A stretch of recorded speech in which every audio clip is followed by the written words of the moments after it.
All right, now to give us more perspective in terms of what is happening at this moment in the Russia-Ukraine war, we're joined by Mr. Fred Weir, who's a journalist and a political commentator and is joining us live from Moscow.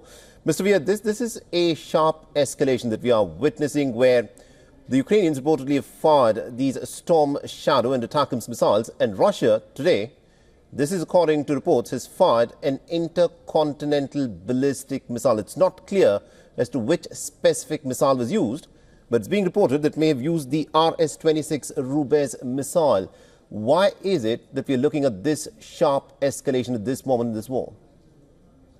Well, at this very, very dangerous and somewhat murky moment, the Russians have concluded that the use of those types of weapons, Storm Shadows and ATACMS, against Russian territory constitutes an act of war by the countries UK and US because, and Putin has said this explicitly, these weapons could not be employed by the Ukrainians without hands-on participation by NATO officers.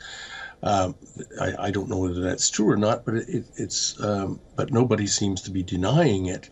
And if so, Putin seems to have a point that if NATO officers are firing NATO missiles into Russian territory, what do you call that? So the Russians are not commenting on the ballistic missile, which was apparently fired at a missile factory in the city of Dnipro. But the Russians refuse to make any comment about it. But if it's true, and I suppose it probably is, the use of one of these intercontinental missiles, or two, as some reports have it, is probably intended as a Russian response.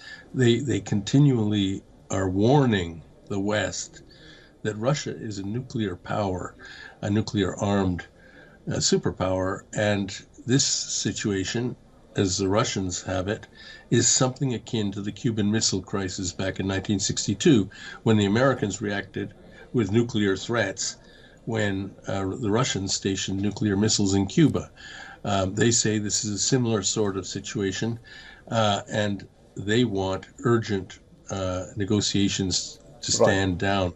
They want the Americans and British to either roll back or face the fact that they're playing with nuclear fire. Now, at this moment, Russia has still not confirmed whether it has indeed fired this intercontinental ballistic missile. Now, you say that this is something that Russia wants to convey as a message in terms of the weapons that it is now deploying.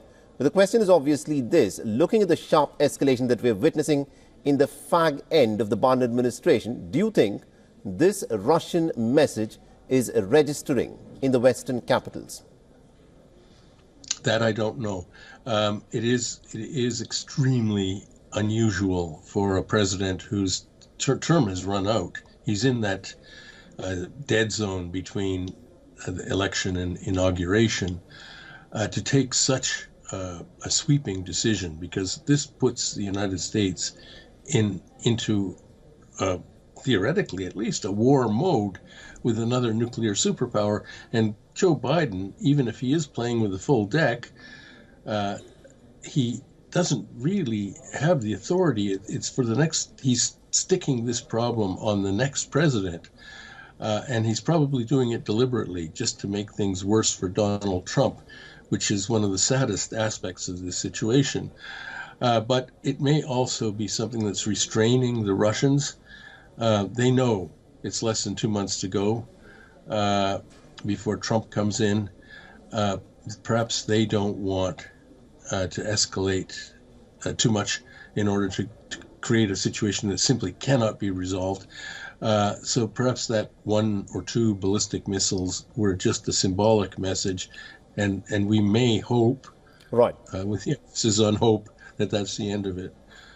All right, interesting. Thank you very much indeed, Mr. Fred Weir, for joining us and getting us that perspective there. Thank you.